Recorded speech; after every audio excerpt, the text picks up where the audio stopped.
Kita nyo na sir kung saan dadaan yung kable ha. Ah.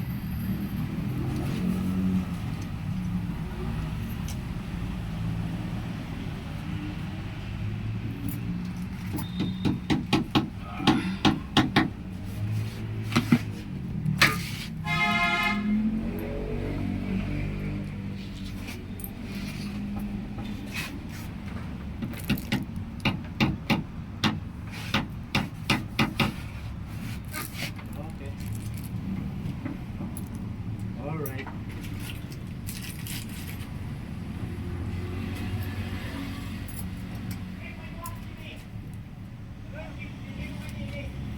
Alright. Goodbye.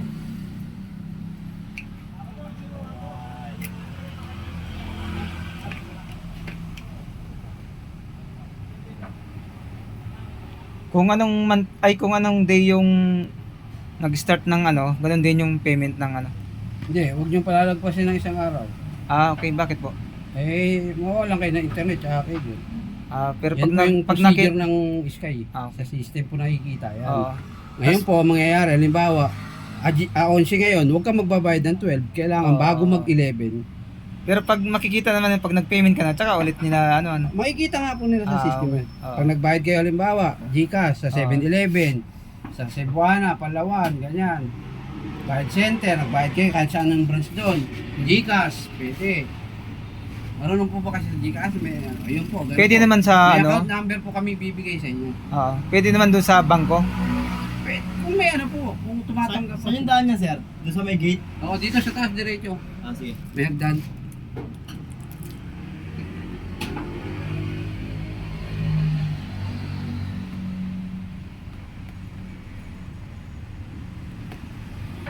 Ano na dyan palagaw? Ha? Modem?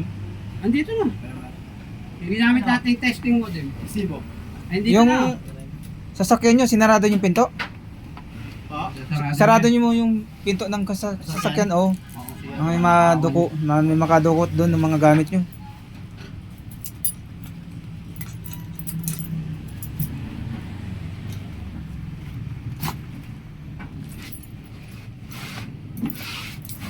Tapos si sir, nag-install ng Sky Cable guys.